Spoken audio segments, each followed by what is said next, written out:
All right, my name's Larry Bennett, Larrybennett. If you don't mind, just saying hi, my name's Larry Bennett. Hi, my name's Larry Bennett. Mr. Bennett, we were just talking off camera, but if you don't mind, can you tell us a little bit more about what it was like? You were born in Muncie. Can you tell us a little Yes. bit more about what it was like growing up in Muncie? Well, I was born in the first elementary school years of my life. We lived near Gaston, and there was a great many men that worked at Warner Gear that lived in the Gaston area. It was very common, the kids I went to school with, for their father to work at Warner Gear, and my father rode to work and carpooled with some different guys that trade-off driving, but there were enough men that there were four fellows that they could take turns. Each one of them would drive a week, and that was back in the days when people had one-car family, so that was a big help to the woman of the house, who was probably home in the 50s when I was in single digits age, to have the car and be able to have transportation rather than having the car sitting at a place of employment of her husband. So, but there were enough people that worked there that was possible. So your father worked at BorgWarner. Worked at Warner Gear. Warner Gear. What did he do? He was a production worker, and he had went to work there like so many other fellows after World War II, and people that were there in the last few years look back on some of those old jobs and think they were so tough. How did those men do those jobs? But when you figure that those men just came from fighting a war, and this was just hard physical work, but nobody was shooting at them, and they got to stop and smoke a cigarette every once in a while and eat a sandwich and drink a cold drink, it probably seemed like a pretty good deal by comparison. And but they were very tough jobs that the guys did, tougher than they are today, by far. So when your father came home and you were sitting around the kitchen table eating dinner, did he ever talk about work? Very rarely, very rarely. Work was work, and that's what he had to do. But it was not he didn't bring it home with him. So do you remember doing any sort of were there any activities, company activities, union activities that you were a part of? Absolutely. There was a country and western TV show on one of the Indianapolis channels when that channel first came on the air. But it was broadcast from Cincinnati, where it originated, and I think it was Channel 5 in Cincinnati, maybe WLW, or possibly. But it was called the Midwestern Hayride. And they weren't big name country singers, because there were no big name country singers hardly in the 50s. But Local 287 used to have an annual picnic, and they had it out at McCullough Park. And they would bring this group from Cincinnati up, the Midwestern Hayride, and they would have a big stage, and they'd play various, guitars and banjos and sing and do kind of a bluegrass kind of show. And they had square dancers, and then they had they put on a show that was kind of in line with the day, I suppose. And then they of course had food and hot dogs and hamburgers and what have you. And then as the sun came down, then there would be fireworks, and that was kind of that was a big deal in the day. And but it was the whole families went, everybody's family went. All of my father's co-workers that he worked with and people he knew, that was kind of a big event, and we all went. And that right now the organization is known as BorgWarner, but for the townies, I suppose, if you'd want to call us, or the locals, it was Warner Gear.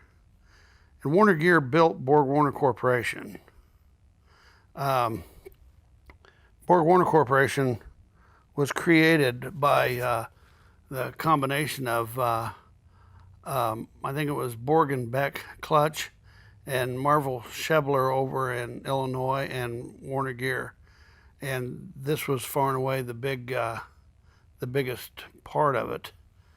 And but Muncie the way that plant started, there used to be 3 large plants. There were 2 large plants downtown. I don't know if you're aware of that, but this little spot out here on Kilgore is just a fraction of what it used to be. They had, I think, around 7,500 employees at one point in time. And BorgWarner was a leader in developing the automatic transmission. And they produced all of the automatic transmissions for Ford Motor Company out here on Kilgore Avenue at that plant, what was called Plant 3. And when Ford decided to build the Ford Sharonville plant in Sharonville, Ohio, north of Cincinnati, and take that business in-house, that's what really downsized the Muncie Warner Gear facility. And that's when they closed the 2 plants downtown and gave them to the city and consolidated everything out on Kilgore Avenue. But as late as, I'm not sure, maybe clear into the 80s, it was still known as Warner Gear, and Warner Gear division of BorgWarner Corporation. When did you hire in? When did you first work at Warner Gear? I went to work there in the summer after I got out of high school in 1967, and worked there as a production worker, and worked in what they called gray iron. It was cast iron machining, very hot, very heavy, and it was what my father had done until later in life he got a little bit of an easier job. But something that people have a hard time imagining about Warner Gear, and this is true, as bizarre as it may sound, that they actually had it written in the contract that if the son or nephew of an employee applied for a job, he had to be hired over an unaffiliated person. And that's why there were so many families that there might be 10 or 15 or 20 members of the same family all worked there. It was a contractual agreement. Now, those were all struck from the contract with the civil rights legislation, because then that's being prejudiced in favor of someone. But prior to that, if someone's son applied for a job and there was an opening, he got it. And so there was a lot of family groups in there. Did you get a taste of union life during that time? Did you become active at all with the union? Got a little taste of union life, and one thing, at that time, throughout the 50s and 60s and clear into the 70s, they virtually had no supervision out in the plant. They had what was called group leaders, and it was a union employee that ran the group, and the group ran a department. And that's very significant, because they did piecework. They didn't get paid an hourly wage. They had an incentive program that would allow you to, if you work harder and ran more parts, you can make more money. And what they would try to do is, if you made way too much money, then they would retime the line and think, well, gee, we didn't set it up right. So let's say if you're supposed to make 800 parts a day, and you make 1,000, okay, you can get paid extra. But if you started making 1,200, somebody's going to say, that's way, we need to retime that line. We look at it. So they had a point system instead of actually counting parts. And production was 152 points. And if you made 152 points an hour, and each point equated to so much money. So the way they worked out the parts, and they had this calculation, and this was all sorted out by industrial engineering. But a good job, you can make about 200 points. So you can make over the 152. Well, the first thing I experienced from a union standpoint that I didn't really care for was I was moved into a department as a young man, and until you are up to speed, you're not part of the group. So you get paid a flat rate of 137 points.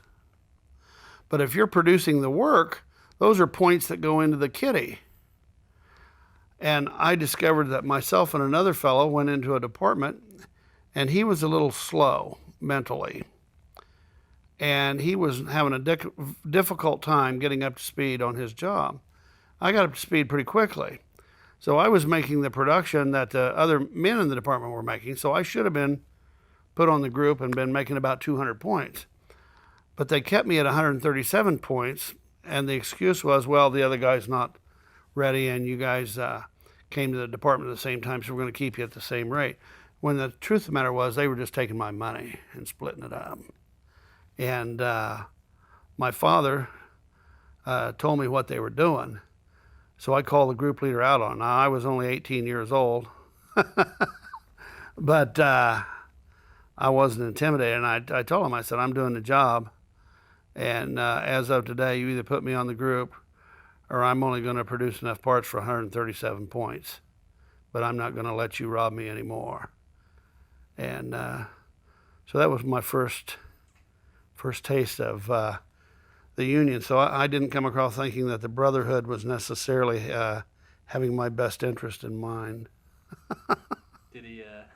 They put me on the group. They put me on the group, and that was the end of that. Now, you didn't work long that first stint, did you?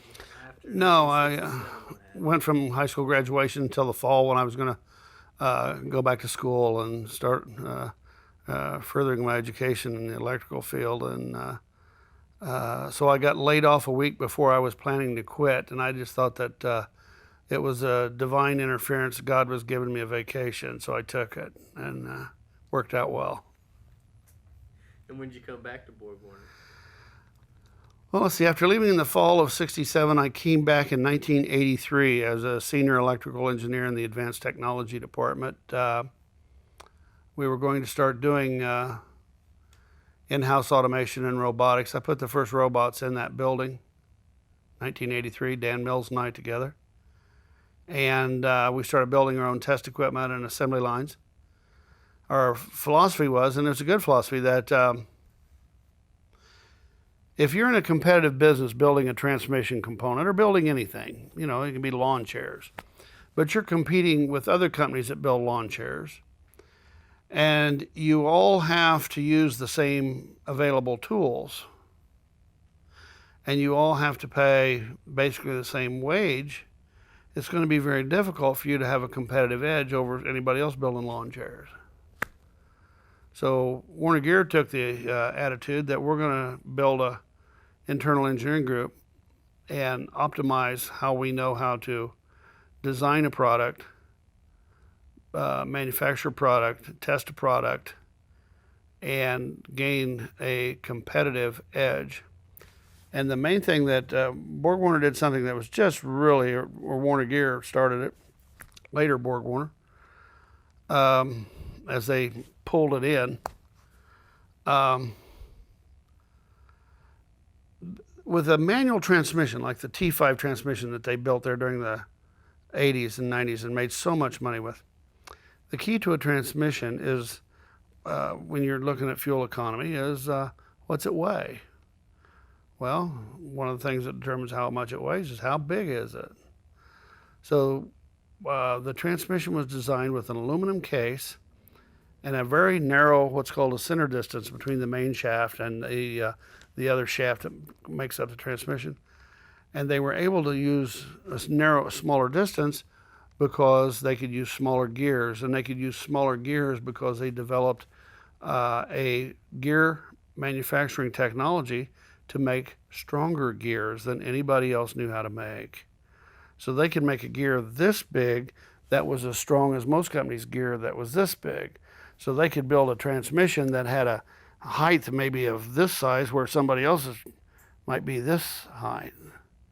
So they were smaller, lighter, more efficient, and that's why that every manufacturer, Ford had them in Mustangs, and they were in the Camaros and the Firebirds, and BorgWarner put transmissions in Corvettes, and then built a bigger one for the Viper and all of those. So it's hard to imagine. People used to think of the Chevrolet transmission plant on 8th Street and the Warner Gear transmission plant on Kilgore Avenue as being comparable, and they weren't remotely comparable.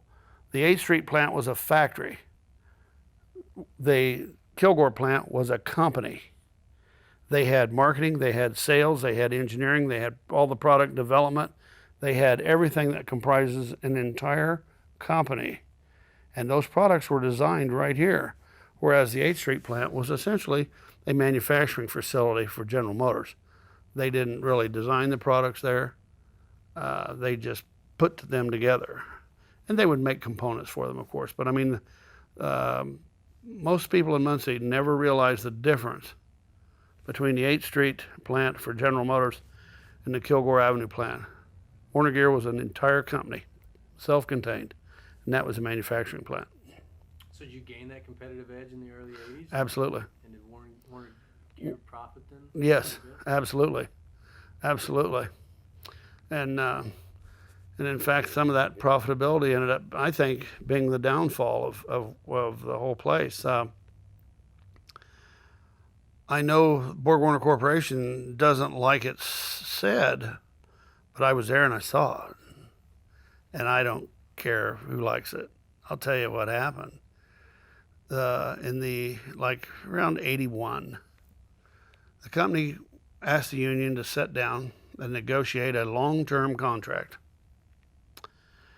And also they told the union that they were in real trouble financially. Business was bad. And they needed the union to make concessions. And they needed to know that they would have these concessions for a long period of time. So consequently, the duration of the contract was longer than normal in years. And they weren't going to renegotiate until 89. I believe it was 89. And the company told the union very clearly, if you work with us and you help us and we get back on our feet and we make money, when we renegotiate the next contract, we'll get you caught up to where you're supposed to be. And but right now we need you to work with us and trust us and whatever. And the union did that. And I know people like to get on unions and say they're lazy and they're this and they're hardworking, and they've got their problems. They're not perfect. But by the same token, they did hear what the company was saying and they did go along with them. And then they managed to finish the development of this T5 transmission and started selling it literally to everybody. I mean, it was in the S10 trucks and, like I say, for GM and the Camaros and Firebirds, and it was in the Mustangs, and it was in the Thunderbirds, and it was in all of that kind of an American-built sporty car, had a Warner Gear T5 transmission in it. Well, BorgWarner made money hand over fist through the 80s. They made a ton of money. And it came time to renegotiate. And the union sat down thinking, okay, now we did our part. The company's made money hand over fist. It's time to settle up and catch us up to where we should be. And when the company sat down to negotiate, instead of opening the purse strings and wanting to make good on their word, they started asking for more concessions. That's what led to the strike of 89. I think the majority of the people, salary as well as hourly, thought the union was getting a raw deal, that everyone's sympathy was with the union. Unfortunately, there was a small group of real radicals that acted up, and they acted in such a fashion that they were vandalizing, and they were scraping people's cars as they would go by, and they were throwing tacks down and flattening tires, and several people, myself included, were followed by a group of people in a car home from work and trying to intimidate and so forth.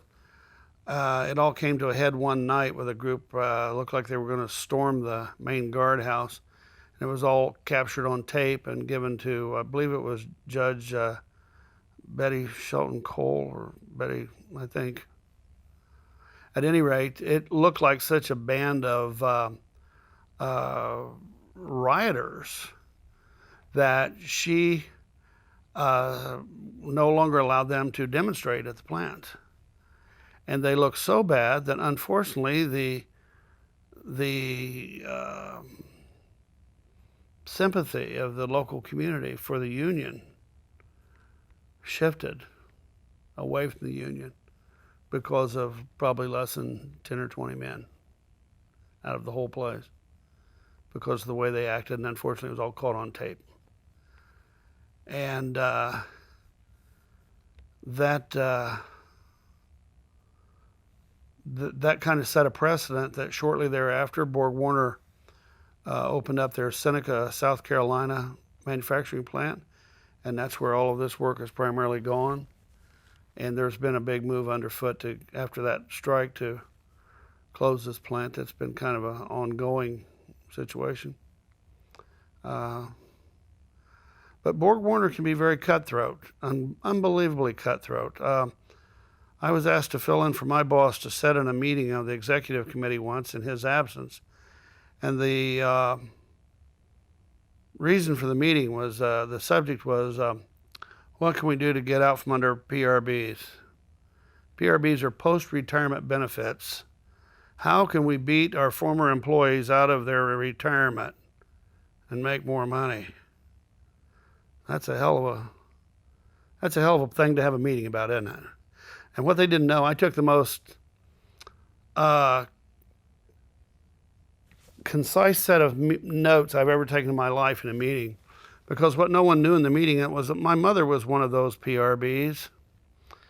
And I thought, buddy, I'm going to write down every word that's said by everybody in this meeting, because if they figure out a way to beat my mother out of my father's retirement as his widow, I think there's going to be some litigation involved in this.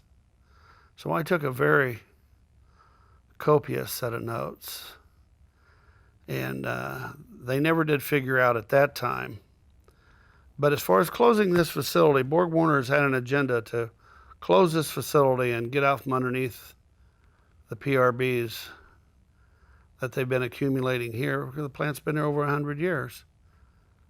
And it's hard to compete with a plant that's paying half the hourly wage and has no retirees. But that's the way it is. How long did you work at BorgWarner after you came back in '83? Worked there. I quit during that strike. I started a company, and I was building some equipment and doing it kind of after hours on weekends. And when they increased our work day, as they made the salary people go out in the plant and run production, we were working 12 hours a day and 8 hours on Saturday and 8 hours on Sunday, and I'd already made commitments to start up this company, so I was kind of forced my hand. I had to leave. And I left the last day of September of 1989 and started a company, and as it worked out, my biggest customer throughout the next 12 years was BorgWarner. So I put automated test equipment in plants as diverse as Korea and South Carolina and Muncie and a few other spots. Growing up in Muncie, did you see a lot of your friends, high school friends, join the factory and stay there over the 30 years? Absolutely. And it was interesting to see close friends that went to work there within the same week I did after our high school graduation. But when we all got laid off together, but I was going to school, and 3 months later we all got called back, and I didn't go because I was in school. And it's interesting to talk to some of them now and to see how their attitude is and see how I think they have a very different view of the world than I do, and most people that have been out in business. And it's kind of it's like they've been caught in time somewhat, and I don't think they have as good a grasp of reality as people that are out in the world. They've never had to worry about their income, their benefits. They've had tremendous security, and consequently, the things that most people worry about, they were fortunate enough they could take for granted and not have to worry about. And I think most of them didn't realize just what a good deal they had. The average worker at BorgWarner running production would make more money than a registered nurse or a school teacher. And, with a school teacher or a nurse having an education and responsibilities and being held accountable for some things, the union, it would virtually impossible to be fired from a union job. The union would always go to bat for you and get you back and negotiate you back in somehow. And if you were a production worker, your total investment in your career was a thermos bottle. That was it. And I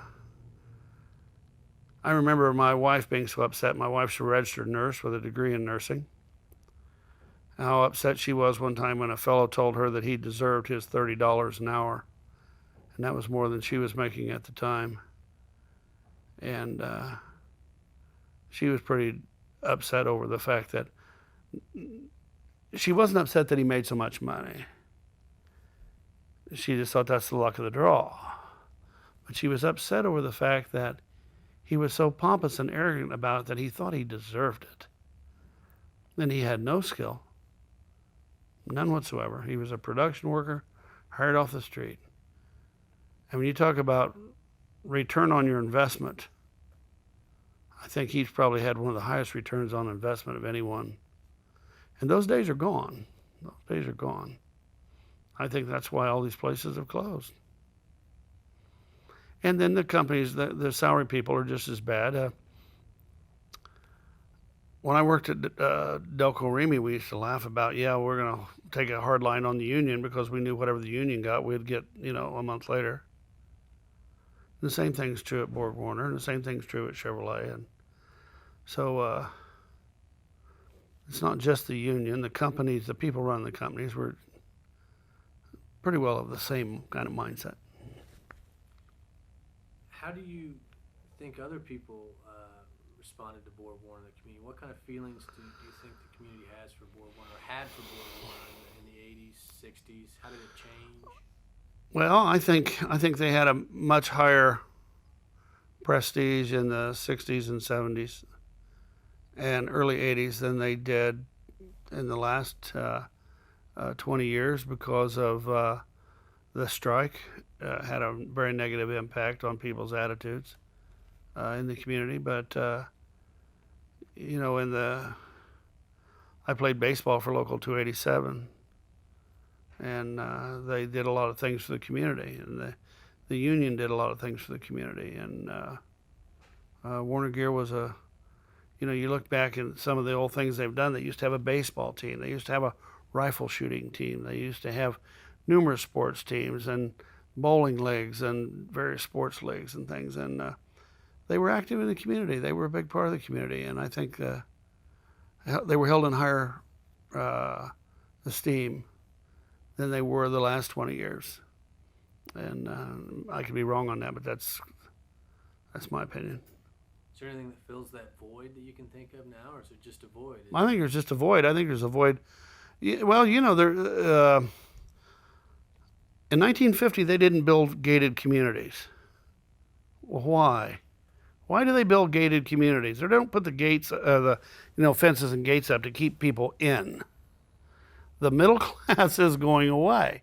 The rank and file workers, the Warner Gears and the 8th Streets and the battery plants, they're going away. So the gap between the haves and the have-nots is going away. I mean, it's getting greater.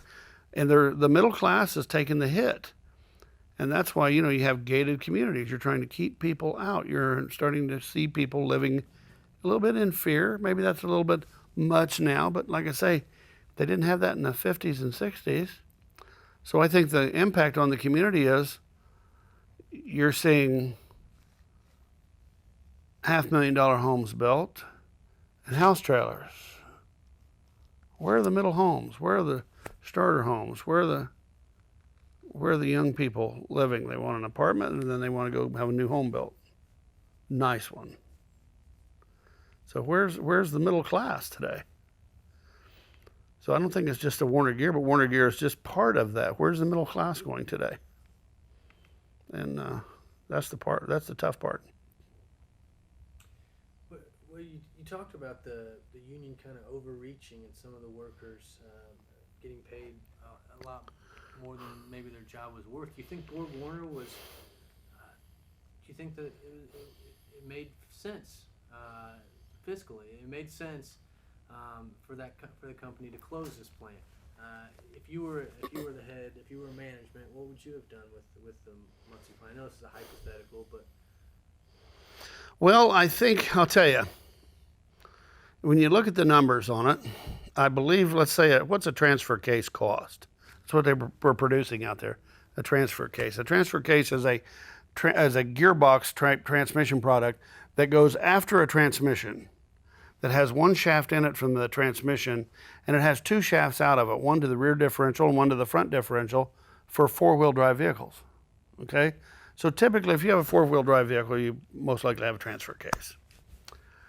Transfer case, let's say it sells for $450. The total labor content of that's about $30. So if you could put it together magically without human contact, you're only going to reduce the price by $30. even in American plants versus I'm right here. That's what, and if you take those same parts and assemble them in Mexico, you're only going to save the difference between that wage and this wage. And if you eliminated the wage completely, you're only going to save $30. So, it's I've never seen anyone, and I think this is I don't understand why you don't see it, but I've never seen anybody get a cost accountant in and break down the prices of these things on these factories. So we can't afford to make it anymore. Well, how much of it is labor in this building? You're talking well under 10%, about 7% maybe.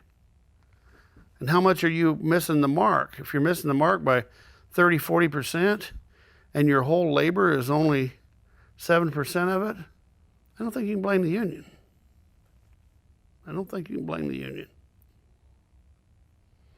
And then also, from the time I started working with robots in the early 80s, so 25 years ago, there's been the question about, well, if you automate everything to the point that you eliminate the worker, who's going to buy the final product? If you move everything to Mexico and you eliminate all these jobs, who's going to buy the car? And gosh, guess what happened? I don't think the Mexicans are buying the cars. Who's General Motors selling their cars to? They're sure not selling them to Mexican nationals. So, it's like there's been so incredible short-sightedness in the part of the management thinking, well, gosh, if we move this product to Querétaro, Mexico, or Monterrey, Mexico, or Juarez, Mexico, or whatever, we can reduce the cost of it by so much, and that'd increase our profitability. And that's all fine and good, provided somebody buys the end product. And the reason that we're in the mess we're in right now is nobody's buying the end product. So how bright were those decisions? When you drove by Warner Gear and the 8th Street GM plant and the battery plant, those parking lots were full of new cars. Those people that worked there were buying their own products. Who's buying them now? So how clever was the management decision to move all that manufacturing base offshore? I'd challenge anyone to answer that question. You look at NAFTA and GATT and some of those things. That all affected the Warner Gear plant for sure. So what are we going to do? Build a transmission in Mexico, drive it up I-69. We want to build I-69 all the way from Indianapolis to Mexico. There's people talking about that. So I guess then they can truck the transmissions from Mexico to Canada, put it in a car, and bring it back into Muncie, Indiana, and wonder why nobody buys it. The only way we're going to make money is selling coffee and donuts to the truck drivers going back and forth between Canada and Mexico. So I don't think that's going to work. I think the management has just been so short-sighted, looking at how can we improve our profitability for the next 6 months. Well,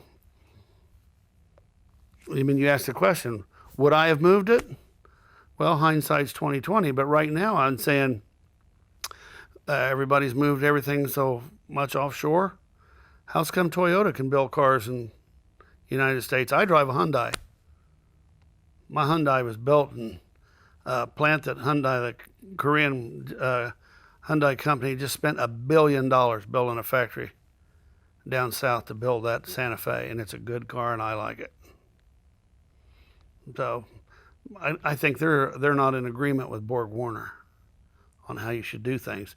Consequently, I don't care who owns the stock in a company.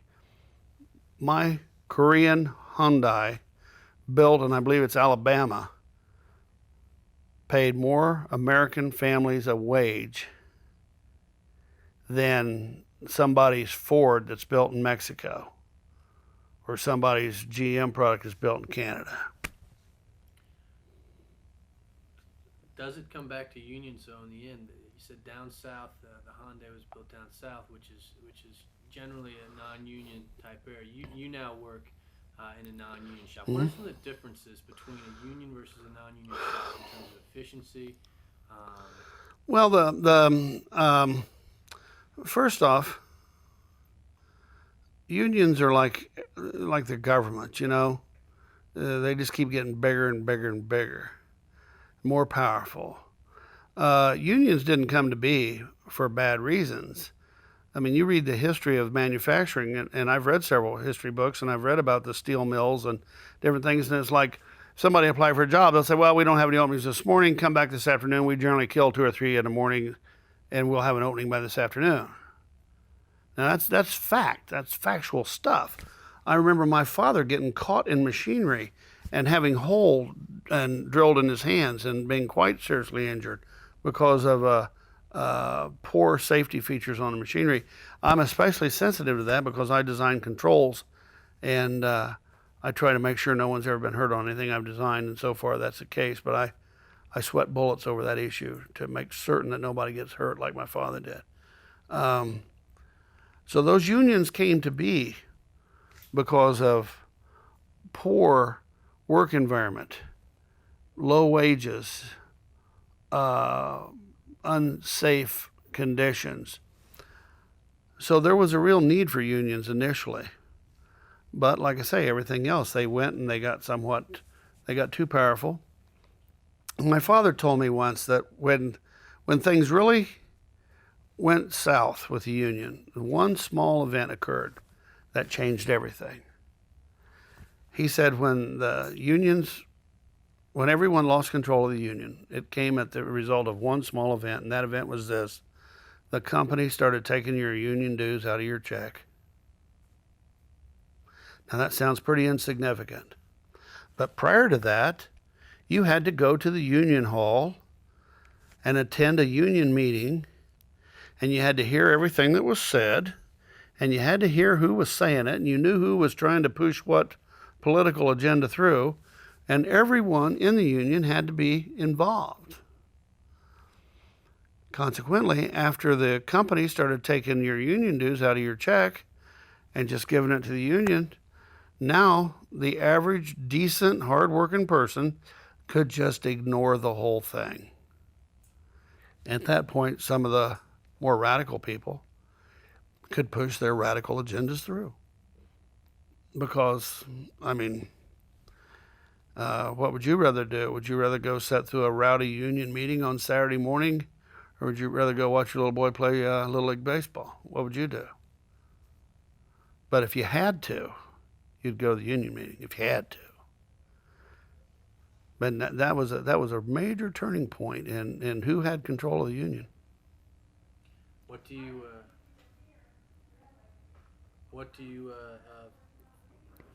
are some differences that you see working in a non-union shop now? Do you like it better? Or is it, Oh, I like it much better. Why? Well, you don't have to wait on different skill trades. For example, if you have an electrical problem with a motor in a union shop, they got so extreme that you'd have to call maybe a machine repairman to take off a guard and an electrician to unwire it and a millwright to then hook a hoist on and lift the motor out. And now we don't have the constraints with skilled trades. People are allowed to do what they have a skill to do and what makes sense to do. And so that greatly improves efficiency, and it makes everyone's life easier. However, right now with OSHA comes through and looks at the plant between the insurance companies and OSHA and IOSHA for the state of Indiana. Plants are pretty safe. They have to be safe. So you don't need, as a worker, you don't need the union to protect your safety like you did in the 50s and 60s and even 70s. So consequently, that has changed to the point that you're not in that horrible, harsh work environment that used to exist. So unions served a purpose doing that at the time, protecting people's safety and well-being and health. But right now, with our litigation-crazy society and with insurance companies and, like I say, the OSHA and IOSHA, you don't need the union to worry about protecting you. If somebody slips and falls on a wet spot on the floor and is injured, there has to be a report filed with OSHA that you had a job-related injury. And, so no unions involved with that. That's just the difference in our culture today versus 30, 40 years ago. How was working at Warner Gear in terms of your family? Was it a family-friendly company? Back in the 50s and 60s, I would say yes. The general manager that they had at that time, and that would be another interesting thing to track. They had a general manager for the same guy for like 30, 40 years, and he knew everybody's name, and it didn't matter if you were an engineer that worked for him or if you were a night watchman that worked for him. He knew everybody's name, and he might come up and say, how's your wife Mary, and how's your kids? And I mean, he knew people's families, and it was a very family-oriented company. That's another thing, that when it quit being Warner Gear and got to be BorgWarner, and they started bringing through an endless list of new shooters to run the place, it lost all of that. And frankly, there was a feeling that the corporation resented how much money Muncie made, because the corporation they had a very difficult time dictating to Muncie it's like they were the boss, but they would tell Muncie, you're going to do this, and Muncie would say, no, I don't think so. But they provided enough of the gross income for the corporation that they could stand up and say no. And I think there was a lot of resentment for that. So I think there was some personal axis to grind, too, to eventually downsize Muncie and get it to where the people that run the corporation could then actually call the shots without anybody just overruling them. This is kind of a broader question, and you might be a good person to ask this because you've grown up in Muncie. Can you describe the significance of the closing to the Muncie community, or what you feel is significant? I think it's a sadness. Right now, they've downsized the jobs over time to the point that it's not going to have the economic impact that it would have back when it had 7,500 employees.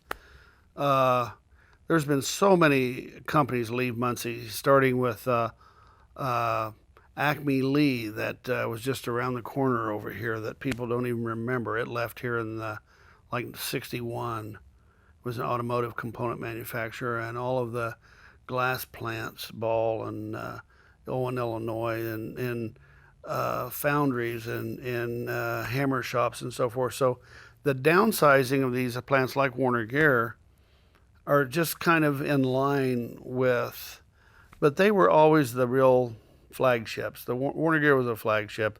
The transmission plant was on 8th Street was a flagship, as was the battery plant. And when those went out, when they were going out, I think people have a feeling of sadness that they've never had before, because it really is it's the end of an era. It's like the last one out, turn out the lights, and it's okay, it's that time now. And before, it was like, well, there was a lot of companies leaving, but there was still Warner Gear and still Chevrolet Muncie and, whatever. But now those flagship manufacturing facilities are leaving that were so well known around the world. Everybody's heard of a BorgWarner T10 4-speed transmission that ever built a hot rod. And everybody's heard of a Muncie 4-speed that came out of the 8th Street plant, which was kind of a rip-off of the T10 Warner Gear. And they were well known. Everybody's known the BorgWarner trophy that the Indianapolis 500 has given out forever. And those were people took pride in those things, and now that pride's gone. And I think there's a sadness like losing a friend, like losing a dear friend. I think it goes beyond a company closing. I think there's a sadness like it's a loss of a loved one.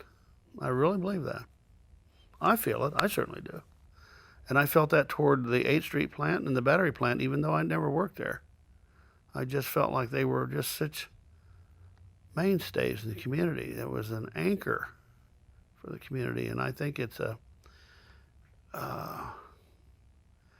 people have a sense of being disconnected and a little bit of a increase in fear.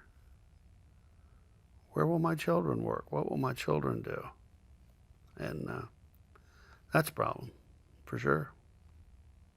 Those are really all the questions that I have at this point. I'd like to give you the opportunity to touch on anything that you'd like to that we haven't already about your time at Warner Gear or just Muncie in general, just whatever else you'd like to include in this interview. I think Muncie, Indiana is a great place to live, but you wouldn't want to visit there.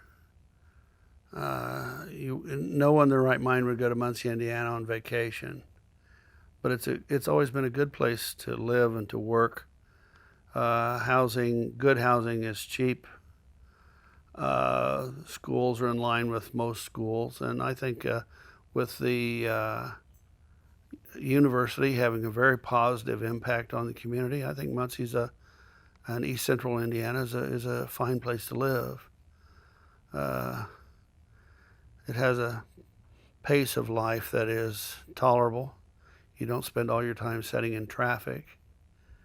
And I have 2 daughters. One lives in Fishers and works in Indianapolis, and the other one lives in Golden, Colorado, and works in Denver.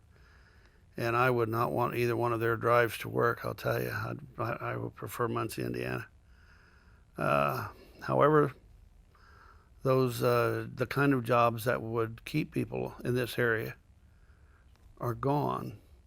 And that's why my 2 daughters live in Golden, Colorado, and Fishers, Indiana. They had to go where they could find work. And that seems to be another thing. People my age, I'm 60 years old, graduated from high school in 1967. People my age don't have children. If they have an education, if their children have an education, they do not live in Muncie, Indiana. They finished college, and then they moved away to wherever their job was. And when the people I talk to whose children typically work in this area, they never went to college, and they've got some minimum wage job. But unless you work at the university, you're going to be looking to go elsewhere. And it's a necessity. And I don't see that changing. Thanks a lot for your time today, Mr. Bennett. Well, I don't know if it was anything you wanted, but